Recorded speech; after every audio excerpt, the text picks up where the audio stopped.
Les Everglades de Floride sont aujourd'hui confrontés à un danger sans précédent, une invasion qui réécrit tranquillement les règles de survie dans l'un des écosystèmes les plus fragiles d'Amérique. Pendant des siècles, l'alligator a régné en maître dans ces eaux, un prédateur ancien parfaitement adapté à son environnement. Mais aujourd'hui, un adversaire étranger est arrivé, un adversaire qui n'a rien à faire ici et qui pourtant prospère avec une efficacité terrifiante.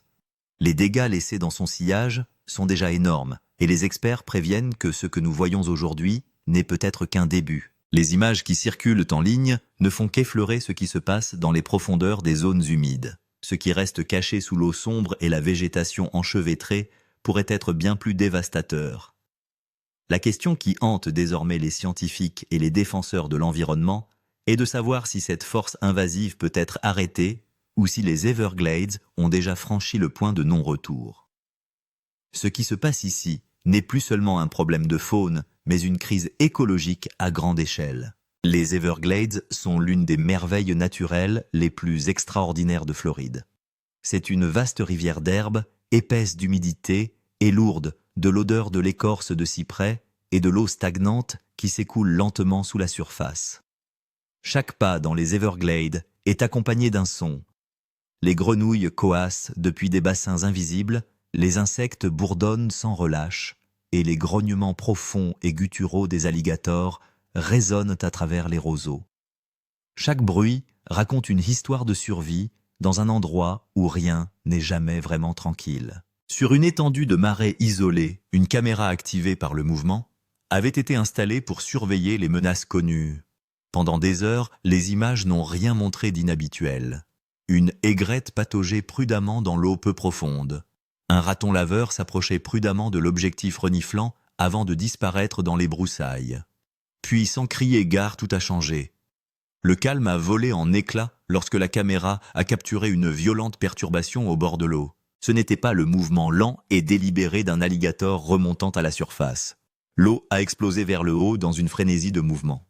Une queue puissante s'est agitée sauvagement, projetant des embruns boueux dans les airs. Puis, il y a eu un claquement sec sans équivoque. Quelques secondes plus tard, le chaos avait disparu. La surface s'est aplanie presque instantanément, ne laissant derrière elle qu'une large ondulation dérivant vers la berge bien plus grande que tout ce que l'on voit habituellement dans ces zones humides. Quiconque connaît l'écosystème de la Floride sait que cette terre est soumise à des pressions depuis des années. La Florida Fish and Wildlife Conservation Commission a ouvertement reconnu que les Everglades étaient déjà débordés. Les journaux ont depuis longtemps mis en garde contre la propagation incontrôlée d'espèces envahissantes, qu'il s'agisse des énormes pythons de Birmanie, des lézards tégus agressifs ou des iguanes destructeurs. Ces animaux non indigènes ont remodelé le paysage effaçant des populations entières d'oiseaux et de mammifères indigènes et transformant des zones humides autrefois vivantes en des espaces sinistrement calmes. Parmi tous ces envahisseurs, le python de Birmanie se distingue. Le FWC l'a officiellement classé parmi les espèces envahissantes à haut risque, et ce pour de bonnes raisons. Contrairement à la plupart des animaux des Everglades, le python n'y a pas de prédateur naturel. C'est un chasseur apex qui opère sans limite. Alors que d'autres espèces envahissantes endommageant les habitats ou entrent en compétition pour les ressources, le python fait quelque chose de bien pire, il vide systématiquement le marais. Des études scientifiques ont montré un déclin catastrophique de presque toutes les populations de mammifères indigènes là où les pythons sont établis. Les ratons laveurs, les opossums et les lapins des marais ont entièrement disparu de vastes zones. Dans certaines régions, ils ont tout simplement disparu. Le python ne les a pas effrayés, il les a consommés. Ce que la caméra a enregistré, la lutte violente, les éclaboussures d'eau et le claquement correspond parfaitement à ce que les chercheurs savent du comportement des pythons.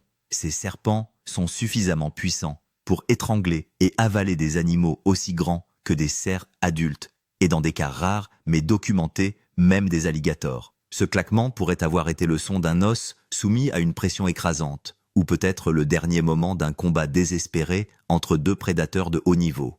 Les Everglades ont toujours abrité des dangers, mais ces images suggèrent quelque chose d'inédit. Elles ont probablement capturé une bataille entre géants dans l'obscurité.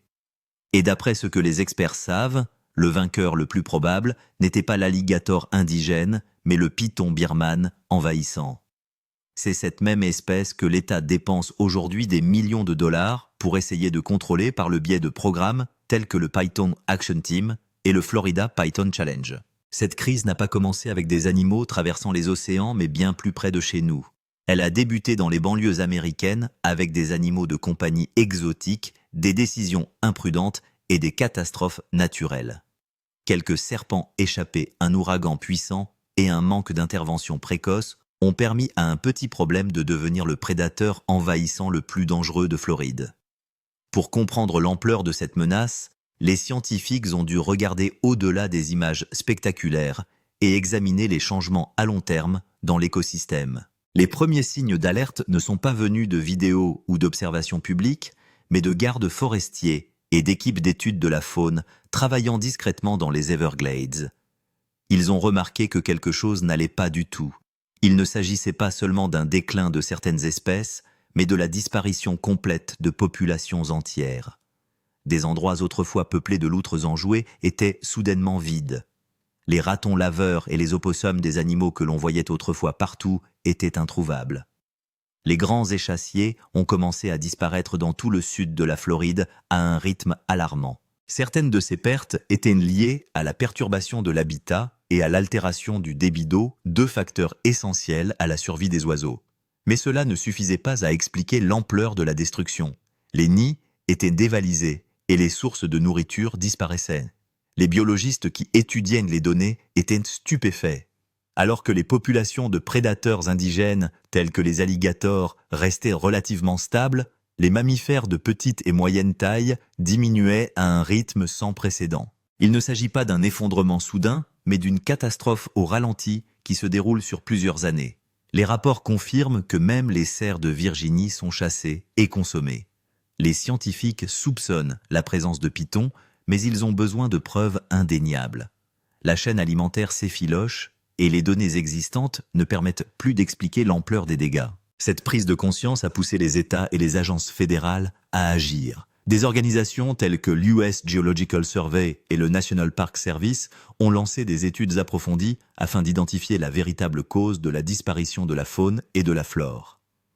Des caméras déclenchées par le mouvement ont été déployées dans les régions les plus touchées, non pas pour une surveillance de routine, mais pour capturer des preuves de ce qui était à l'origine de cette destruction. Ces caméras étaient destinées à mesurer les changements au fil du temps, à documenter la fréquence d'apparition des mammifères et la rapidité de leur disparition.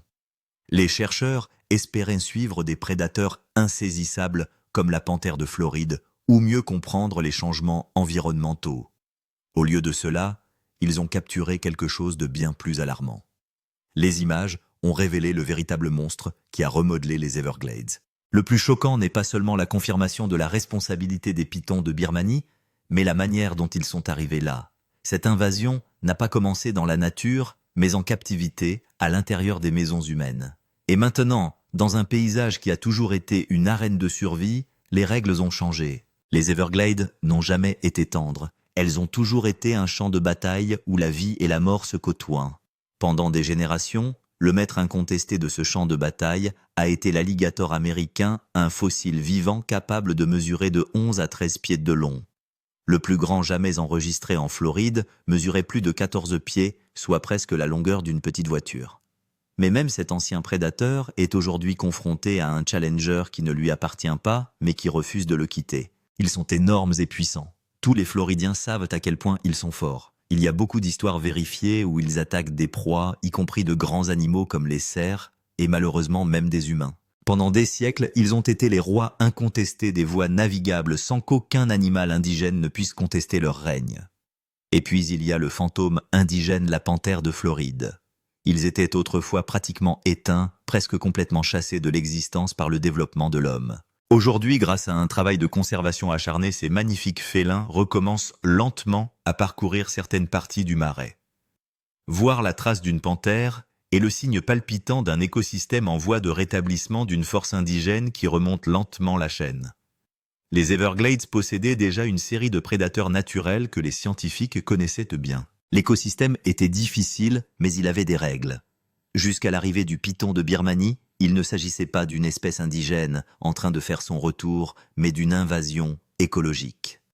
La reproduction des pitons dans la nature a été confirmée pour la première fois dans les années 1980, à l'époque où le commerce d'animaux de compagnie exotiques était en plein essor. À partir des années 1980 et 90, les pitons de Birmanie sont devenus des animaux de compagnie populaires dans le sud de la Floride.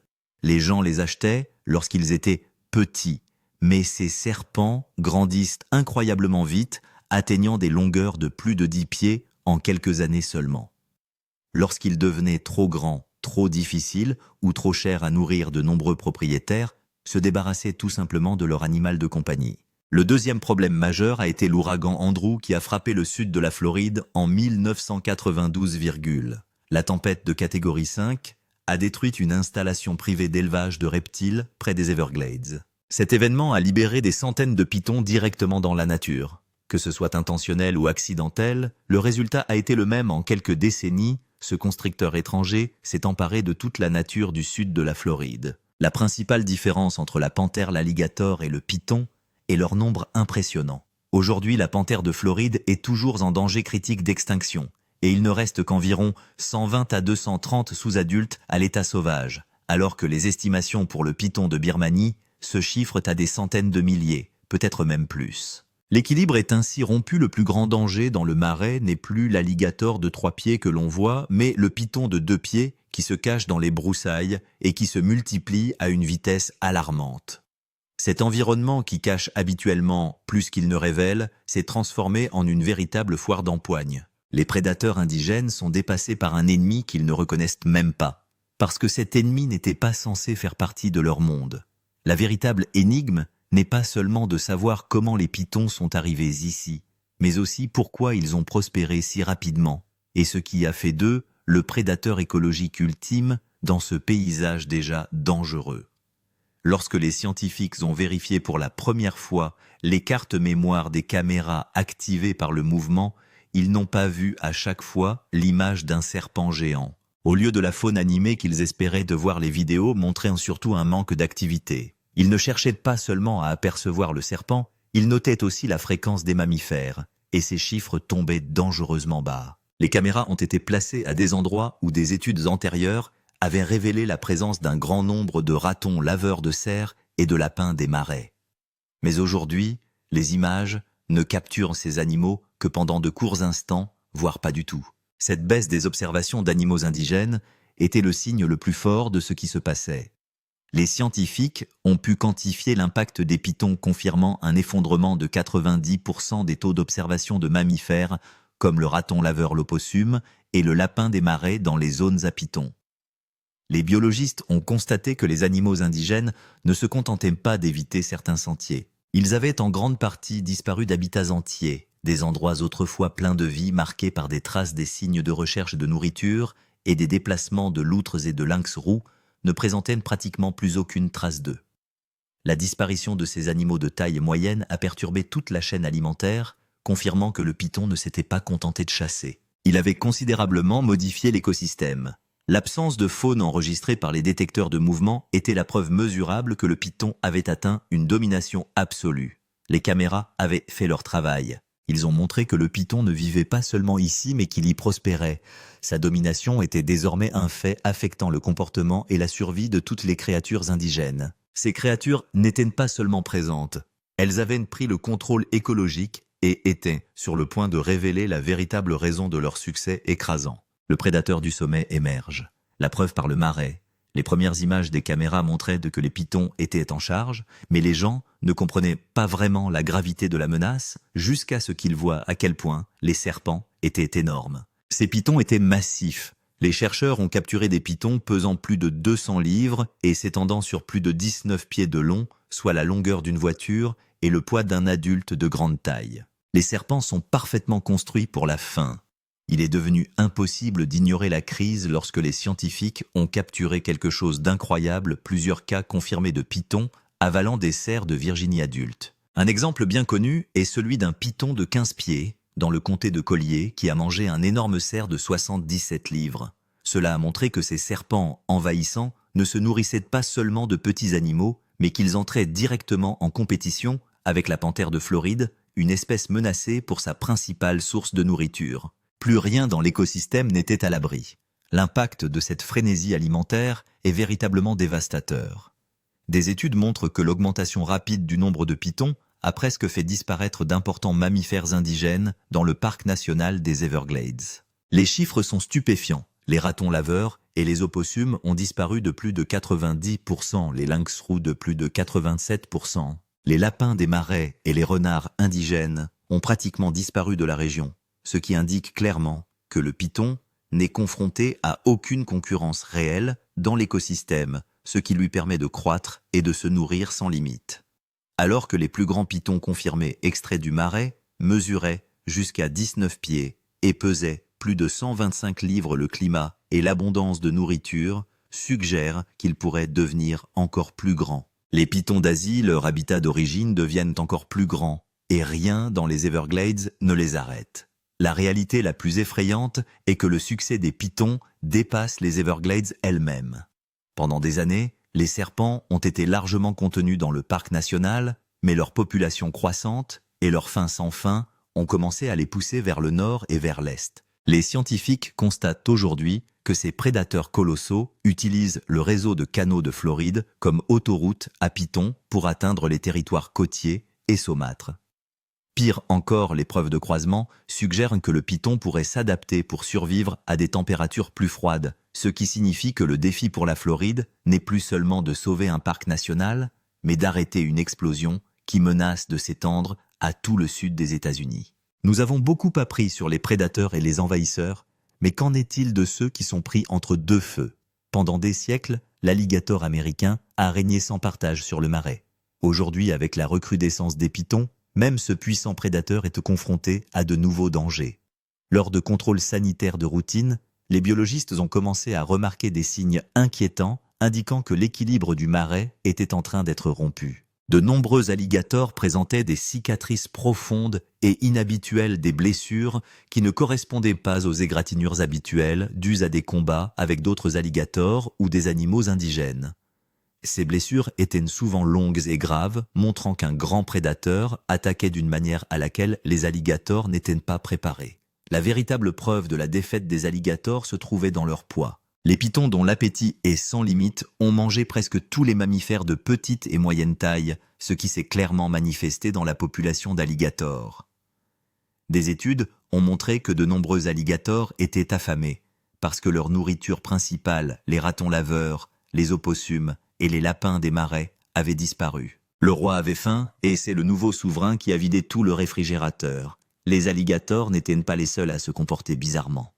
Les traqueurs d'animaux sauvages ont commencé à signaler des observations de nids perturbés, en particulier ceux d'échassiers ou de tortues indigènes. Il ne s'agissait pas d'attaques désordonnées et évidentes comme celle d'un ours ou d'un coyote. La façon dont les nids étaient dérangés était différente, plus efficace, et ne ressemblait en rien à ce qu'aurait pu faire un prédateur indigène.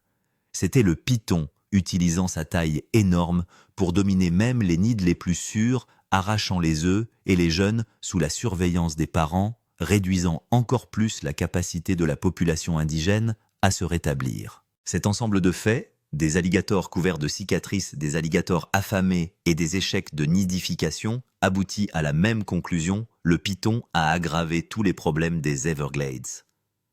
Le nouvel envahisseur change le jeu de la survie en affamant le roi autochtone et en éliminant ses sujets. Il est désormais clair qu'une force étrangère pousse les prédateurs indigènes hors de leurs terres et de leurs terrains de chasse. Les anciennes méthodes de gestion des marais ne fonctionnent plus. Il est temps que les scientifiques passent à l'action. Les scientifiques avaient leurs images, mais pour la plupart des gens, la crise est devenue réelle, grâce aux récits de ceux qui connaissent le mieux le marais. Les chasseurs, les traqueurs et les pêcheurs locaux, des gens qui ont vécu là toute leur vie, ont commencé à partager ce qu'ils avaient vu. Ils n'ont pas toujours eu des observations claires, mais la preuve la plus courante était des signes que quelque chose d'énorme se cachait dans les environs. Les chasseurs de la réserve ont rapporté avoir vu une énorme ondulation dans l'eau, l'herbe des marais se séparant comme si quelque chose de grand se déplaçait juste sous la surface.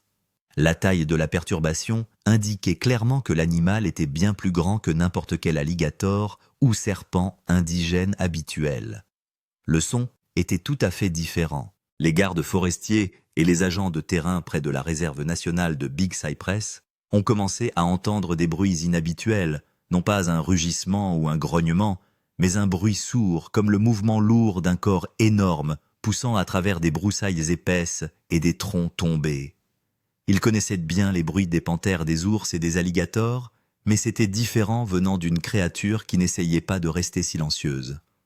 Les rapports les plus convaincants sont venus d'observations surprenantes le long des canaux. Un pêcheur local près du Loxahatchee a aperçu une énorme forme sombre se déplaçant dans l'eau plus rapidement que n'importe quel alligator qu'il avait vu auparavant. La forme était trop longue et trop lisse pour être familière. Mais quelques jours plus tard, un python de 17 pieds a été trouvé dans un bassin de rétention près d'un quartier situé à environ 30 miles de là. Ces rencontres ont clairement montré que le monstre s'était échappé du parc et qu'il utilisait les cours d'eau aménagés par l'homme pour étendre son territoire de chasse aux zones habitées. Le problème n'était plus circonscrit. Désormais, les humains partageaient l'espace avec le serpent géant, ce qui représentait un sérieux défi pour le FWC. Comment arrêter une créature qui peut se cacher n'importe où et qui est devenue trop grosse pour être attrapée à la main? La seule option qui restait était de compter sur la seule chose que les pythons craignaient vraiment. Les rapports et les observations d'ombre avaient semé la panique parmi le public, mais ce sont les scientifiques qui pouvaient faire quelque chose. Ils ont continué à faire fonctionner les réseaux de caméras dans les parties les plus profondes de la réserve, dans l'attente d'une séquence qui révélerait enfin ce qui se passait. Ils étaient à la recherche d'un signe indéniable de violence. Une nuit, ils l'ont finalement filmé. Les images commencent au cœur de la nuit. Puis soudainement, l'eau éclate violemment à un endroit. Après avoir étudié le mouvement, les scientifiques ont compris qu'ils assistaient à un combat entre deux créatures massives. Ils ont pu distinguer les puissantes spirales d'un constricteur massif, ces spirales se resserrant mêlées au mouvement de roulis et de lutte d'un énorme alligator qui essayait de se dégager. Il ne s'agissait pas d'une simple observation, mais d'une bataille brutale, filmée. La lutte n'a pas duré longtemps, mais ce qui est arrivé ensuite a surpris les chercheurs. Dans l'obscurité juste avant que le combat ne les entraîne sous l'eau, la caméra a filmé une énorme silhouette se profilant au-dessus de l'eau. Puis deux yeux rougeoyants sont apparus plus espacés que ceux de n'importe quel alligator ou panthère qu'ils connaissaient. L'image était frappante et a nourri les idées les plus folles du public à propos d'un monstre des marais. Ce seul clip a marqué une avancée. Il a fourni la preuve visuelle que la bataille écologique se déroulait au plus haut niveau, le python s'attaquant au champion en titre. En même temps, il a offert suffisamment d'images floues, suggestives et troublantes pour que les experts aient quelque chose de nouveau et de troublant à étudier. L'heure n'est plus à la simple observation, mais à la présentation des images aux plus grands experts du monde, afin de déterminer exactement ce à quoi ils sont confrontés. L'avenir de l'écologie est en jeu. Dès que les images floues sont parvenues à la communauté scientifique, l'attention s'est déplacée de la question de savoir si le python était une menace à celle de savoir quel type de créature il était devenu. Les experts, qui ont consacré leur vie à l'étude de ces animaux des marais, se sont penchés sur la silhouette frappante et le combat enregistré. Ils ont rapidement rejeté ces affirmations exagérées, mais leurs explications plus terre-à-terre étaient tout aussi troublantes. La première théorie met l'accent sur une croissance incontrôlée. Des années de reproduction sans contrôle dans un environnement riche en nourriture pourraient facilement créer un énorme python, peut-être le plus grand serpent constricteur jamais enregistré en Amérique du Nord. La faim constante de cette créature pourrait expliquer pourquoi elle oserait s'attaquer à un alligator adulte. Selon une autre théorie bien plus compliquée, la silhouette ombrageuse pourrait être un hybride, un mélange entre différentes espèces de serpents envahissants. Elle pourrait avoir la taille d'un python birman combiné à la robustesse ou à l'agressivité d'un autre reptile exotique. Si c'est vrai, ce serait comme une arme biologique que le marais n'était pas prêt à gérer. Une autre idée était qu'il pouvait s'agir d'un prédateur supérieur malade ou affamé, un animal indigène, poussé à un comportement désespéré et agressif. Les scientifiques ont observé que le stress constant et le manque de nourriture pouvaient amener même un alligator à se battre contre ses semblables ou à attaquer des animaux qu'il n'aurait pas attaqués en temps normal. Au-delà des théories sur les super serpents, les experts se sont également penchés sur les menaces biologiques vérifiables. Les analyses ont montré que les pitons ne se contentaient pas de concurrencer les espèces indigènes pour la nourriture, mais qu'ils introduisaient également des agents biologiques mortels. Une découverte majeure a confirmé que les pitons étaient porteurs du parasite du ver du poumon asiatique qu'ils transmettaient activement aux espèces de serpents indigènes de Floride. La gravité de la crise n'en est que plus grande. Le prédateur envahissant rendait littéralement malade l'écosystème indigène. En outre, lorsque les images ont été étudiées de plus près, il est apparu clairement que les experts n'étaient pas tous d'accord. Certains étaient sûrs d'avoir vu l'énorme forme sombre du serpent, mais d'autres refusaient de confirmer quoi que ce soit, affirmant que les images floues et l'étrange reflet des yeux rendaient impossible toute certitude. Ce refus de confirmer n'a fait qu'intensifier la peur du public. Si les personnes qui connaissaient le mieux le marais n'étaient pas d'accord sur ce qu'elles voyaient, les Everglades venaient de révéler un problème bien plus grave que ce à quoi tout le monde s'attendait. Face à la frénésie du public, suscitée par des grognements non confirmés et le chaos flou des images, les experts ont dû s'appuyer sur des preuves solides. Ils ont détourné l'attention des histoires de monstres et se sont concentrés sur la véritable crise, l'effondrement causé par les pitons. La véritable horreur n'était pas les rumeurs, mais les dégâts vérifiés. Les Everglades ont connu un effondrement manifeste de l'écosystème, dans toutes les zones où les pitons ont pris le dessus. Les données issues des études publiées sont alarmantes. Les lapins des marais et d'importants mammifères de taille moyenne ont pratiquement disparu dans les zones les plus touchées, leur nombre ayant chuté d'environ 99%. D'autres espèces cruciales ont connu des déclins dévastateurs similaires. Les populations de cerfs de Virginie, autrefois importantes, se sont également effondrées, anéantissant la principale source de nourriture de la panthère de Floride, gravement menacée d'extinction. Cette réalité statistique a montré que l'équilibre entre les prédateurs s'était complètement inversé. Les prédateurs indigènes, autrefois puissants, étaient devenus les victimes d'une fuite massive des ressources causée par l'expansion incontrôlée des pitons, révélant un changement de prédateurs bien plus grave que ce que l'on attendait. La diffusion des images, même si elles sont floues ou si l'on suppose qu'il s'agit d'une silhouette, a eu un impact immédiat. Elle a incité les agences à prendre des mesures. Chaque fois qu'une nouvelle menace de prédateurs ou un comportement inhabituel est découvert, des groupes comme le FWC et l'USGS augmentent rapidement leur réseau de caméras en essayant de couvrir la plus grande zone possible. Cette énorme expansion a été mise en œuvre immédiatement, transformant le marais en une grille de surveillance activée par le mouvement. Et les nouvelles caméras n'ont pas été décevantes. La croissance rapide de la population de pitons signifiait que ces animaux étendaient rapidement leur aire de répartition et des signes de leur présence apparaissaient partout. Les pisteurs et les biologistes travaillant au-delà du parc national ont commencé à signaler de grandes marques de traînées fraîches et des pistes glissantes dans plusieurs comtés, prouvant que les énormes serpents quittaient les zones humides pour se rendre dans des zones où l'activité humaine était plus intense. Il ne s'agissait pas de n'importe quelle trace de serpent. Il s'agissait de lourdes marques de traînées laissées par des pitons de plus de 6 pieds de long, portant un poids considérable. Alors que les efforts de surveillance se poursuivaient, d'autres caméras ont commencé à capturer des signes de mouvements massifs et de perturbations significatives de l'eau dans une zone encore plus large et plus septentrionale. Ce problème s'était propagé bien au-delà de tout contrôle, s'étendant à une vaste région géographique. En réponse, les agences ont lancé une campagne sans précédent de plusieurs millions de dollars pour ralentir les dégâts. Elles ont créé le programme d'élimination des pitons et l'équipe d'action contre les pitons PATRIC qui s'appuie sur des chasseurs privés experts qui patrouillent 24 heures sur 24 dans les marais. Ces chasseurs connaissent les zones humides dangereuses de l'intérieur et de l'extérieur et utilisent des outils avancés comme les serpents de Judas, qui sont des femelles munies d'une étiquette radio conçue pour guider les traqueurs vers les zones de reproduction. Ces méthodes agressives ont permis de retirer des dizaines de milliers de pitons de l'écosystème, ces équipes représentant plus de 60% de tous les serpents retirés depuis le début des programmes. Ce travail inlassable représente un engagement massif et soutenu de la part de la population humaine pour récupérer son environnement.